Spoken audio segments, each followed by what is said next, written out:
to my channel. This is Gamer Dom, and I thought I've been away from the game for 7 months or more. Just got back into it a bit over the Christmas period. Not sure how much I'm going to play beyond the Christmas period, but we'll see.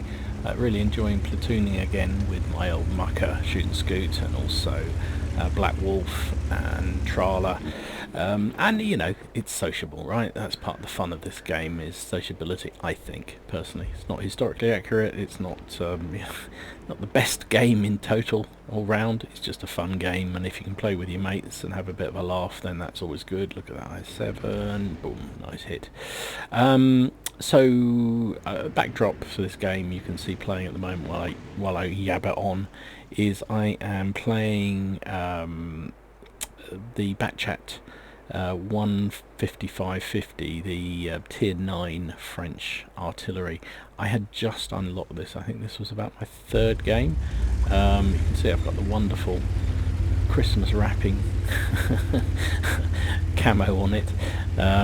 So this was the first gun on it. It's not fully upgraded in any sense at all, but it was a cracker of a game, so I just thought I'd show it off. We're playing here a tier 10 game on Malinovka, one of my favourite maps. I love this. So I thought while it's playing I'd sort of have a little sort of muse and mull on you know, kind of what's changed in the game and how I see the game and how it's developed in those sort of 7 or 8 months since I've been out. Look at that lovely lead the shot. He's a master.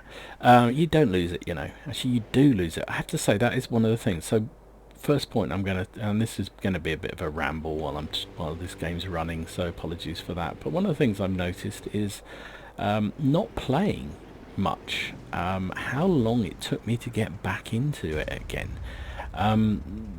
You know, I'm a bit older now. I'm not going to make any bones about it. I'm 53, and you know, the old reflexes, the old fingers don't work quite like they used to, and it took me a little while to work out, you know, kind of get those game reflexes back into the game. And it made me think, you know, all those times when you moan about, and we all do it, we moan about other players and how they haven't played very well or done very well. You know, if they're fresh to the game or relatively new to the game, or they only play, you know, every couple of months, they play a couple of games and then they won't play again for another 6 months or a couple of months. You know, the sort of getting used to playing the game goes away. You forget things, you forget, you know, things that become natural. I mean, there was a phase where I played every single day for probably 2 or 3 hours, which is a really sad indication of what little else I had to do in my life, right? And I enjoyed it. It became a little bit of an obsession, and I'm freely happy to admit it, which is one of the reasons why in the end I gave it up. But you get used to how the game plays, and you know, the reflexes, second nature, how you enact, you know, how you act and how you behave, the positions you go to, the things you do, all becomes second nature. And if you don't play regularly, it takes a little bit longer to work those things out. And you know, I think for those who don't play as obsessively as others, similarly, it takes a while to get into the swing of it. And they're not going to be as good. Walk into that shell where you conqueror. Thank you. So yeah, that was one thing I noticed right off the bat. The other thing I noticed, and this won't become as any surprise to anybody who's continued to play this game through the last few months, is just the sheer volume of new premium tanks there are in the game. I have lost count of the number of times when I go, what the hell is that? What tank's that? And that's tough. Because again, for the casual player, you know, to get used to where you need to hit certain tanks, where you need to penetrate, where their weak spots are, you need to get familiar with them. You either have to play with them yourself or study them a bit, or have come up against them on multiple occasions. So you know, immediately you see an IS-7, you go, right, I've got to hit him on the lower plate. Or, you know, I see an IS-3, oh, well, there's an opportunity if I'm above him to hit him in that weak spot above the gun. All those kind of things. But then, you know, when you don't play regularly and you don't keep up with what's going on in the game, you know, you think, where the hell do I hit a Renegade? Where's the weak spot on that tank? I assume it's the lower plate, because it usually is, but I don't know. And you know, there's been a multitude of new tanks. New tank lines come into the game. There's the British light tanks, which I thought were long overdue, come into the game. You know, there's this what is it, the Larsen medium tank, Swedish medium premium tank. You've got, you know, it's a huge myriad of new tanks, and you know, it's a bit obsessive, to be honest. It's a bit OTT, I think. I think Warlords have taken it to another level of greediness, and I think, you know, one thing you can honestly say, and you know, I think for years everyone's been saying World of Tanks is a pay-to-win game.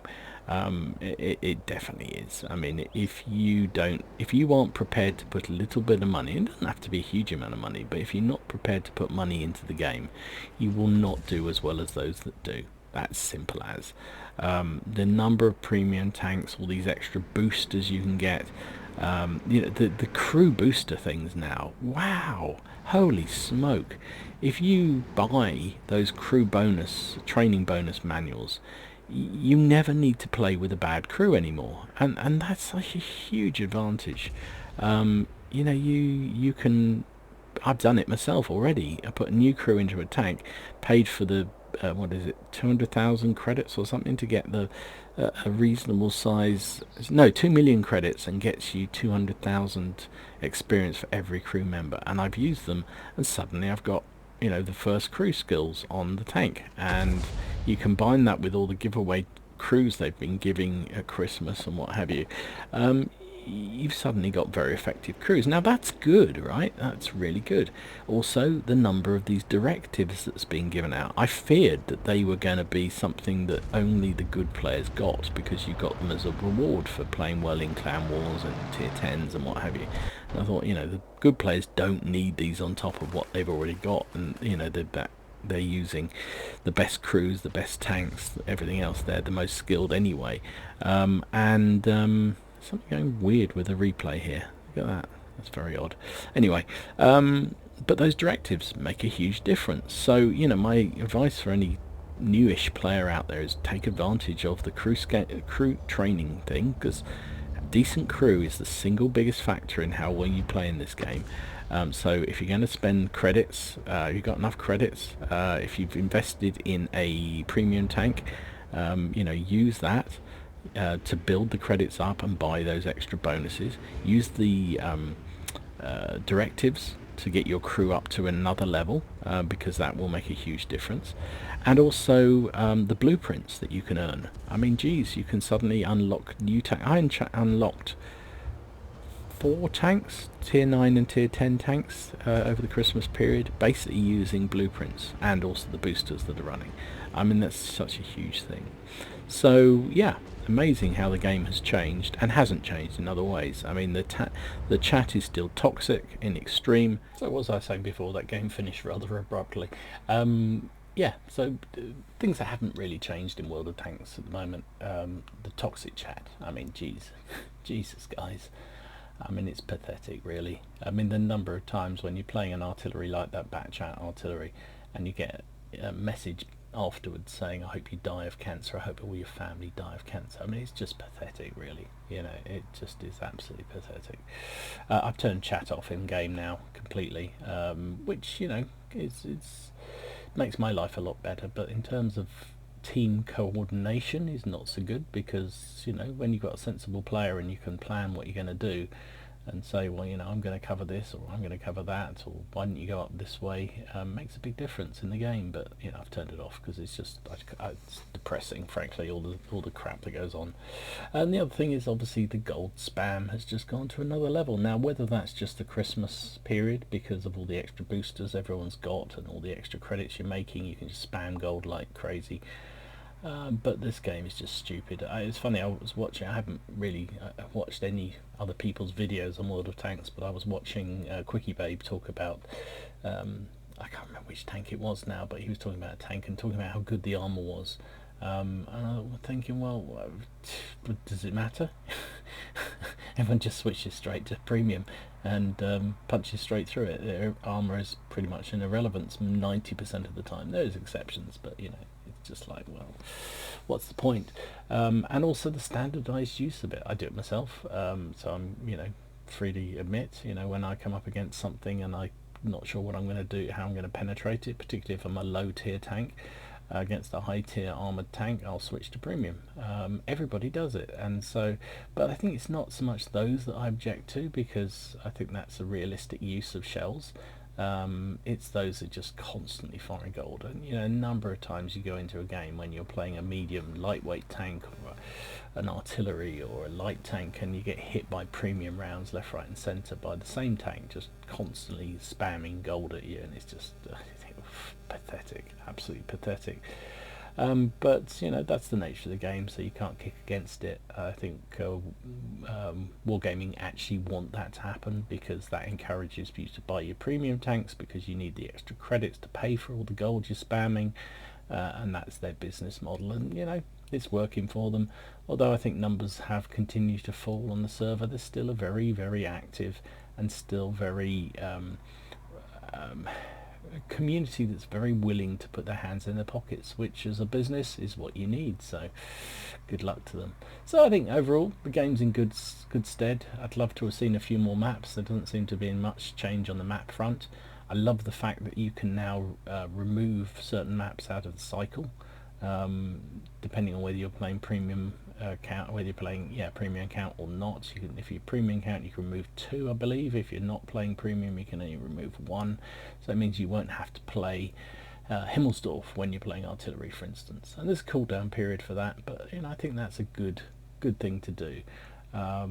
There's a couple of maps that I just automatically remove out my stream because I just think they're terrible maps. The Empire Border, the China map, when that first came out I thought that was great, but I just think it's a horrible map, so that's on my block list straight away. And depending on what I'm playing, I'll either get rid of Insk or Paris, because I think if you're playing certain tanks, those maps can be horrible, particularly in the higher levels.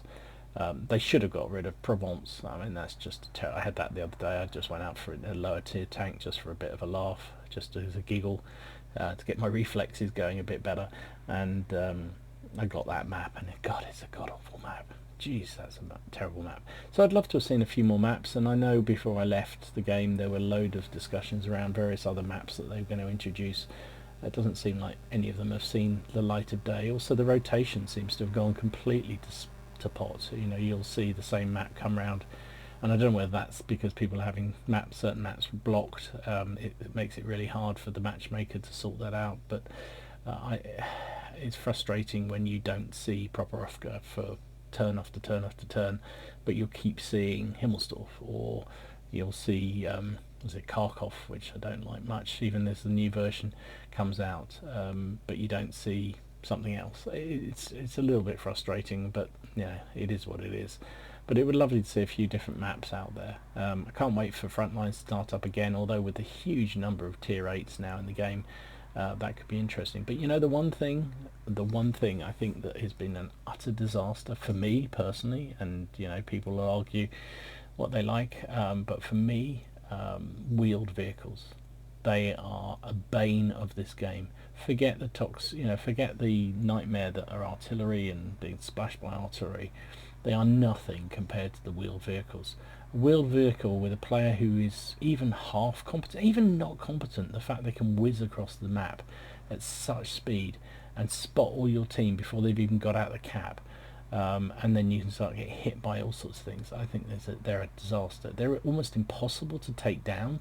I thought when you hit them they would slow down dramatically. It seems like, we were playing a game the other night and I hit a wheeled vehicle 4 times with a fairly high caliber gun. I forget which tank I was using, and I only penned it once out of 4 shots, and I didn't even stop it moving with the other 3 hits, and it's just like, whoa, how stupid is that?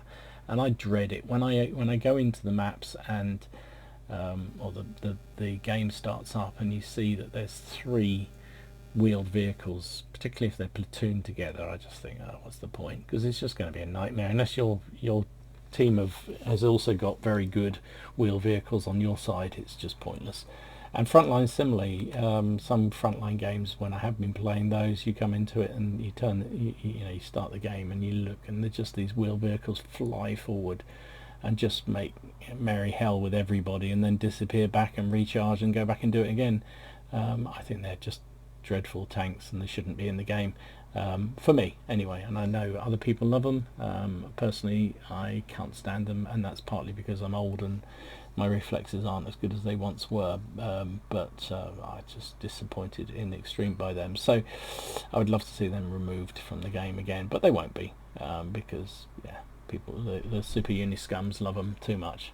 So anyway, enough of my waffle, but that's my sort of look back at rejoining the game after all this time and what I'm thinking of it. It's in good hands. I think the game's doing well. You know, the Wargaming have got a model that is working for them in terms of generating money, which they need to do, right? You know, don't lose sight of the fact, guys. This was a free-to-play game.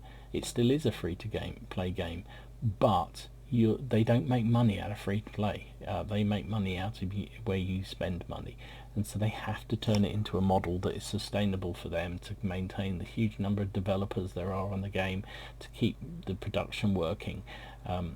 I think the balance has gone too far, but now at least you can't possibly claim that it is not free to pay to win. If you don't put money into the game, you will not do as well as somebody who doesn't put money into the game. That's just obvious, really, to me. Has been for some time, but I think the break has made it even more obvious. But it's a good game still, and I enjoy it, and I will play some more. Not as much as I did. I'm certainly not going to play as much as I used to, but I'll enjoy playing it some more. So anyway, that was my ace tanker in the back chat. 155.55. I think I said 155.50, didn't I, before? But anyway, 155.55. This tier 9 French artillery. It was completely stock. But yeah, good game. Really like this tank. I think I'm up to about 65% win rate with it now, and with the Christmas period I put it as one of my festive tanks, and I've basically unlocked everything on it now. Love it. Really, really fun tank. I got Bruiser for this. I got Confederate, and finished up top of, did I finish top of the team? No, second on the team on base XP. 2,151 damage. Doesn't have a very high powered gun, so doesn't do a huge amount of damage per hit, which is one of its downsides, particularly the base gun, but it's still good. 1123 base XP. I ended up firing 18 shots. I hit 4 times directly and got 18 lots of very minimal splash. That 2,000 damage, 4,138 stun damage, which is pretty good in that very low stun vehicle. Obviously Christmas bonus was running, so 37,500 credits. With that, 70,000 from the Christmas stuff. It gave me a whopping 106,000 profit. Would have been 87.5 without a premium account. Got a premium account because I got a couple of Christmas boxes to buy some premium. Basically, it's a cheap way of getting premium time, so that's why I got that. So that's all cool, and with my ×2 for that match and all the other reserves and bonuses running, 5,000 crew experience. Would have been just under 4,000 without a premium count. So there you go. That was my ace tanker in the Bachation 155.55 French tier 9 artillery scumbag, and my reflections on the game after 7-8 months out of it and what I think of it. So it's in good hands. I think it's doing well, and I look forward to getting replays from anybody who wants to send them in. I'm not doing as many videos, but I am doing a few, so ping them over to me, usual email address, and I'll take a look, and if I think it's going to be fun and entertaining, I'll stick it up on the channel. Thanks for watching. Enjoy your games, have fun, try not to take it all too seriously, and don't be too vicious in the chat area, and I'll see you again soon. This is Gamer Dom signing out.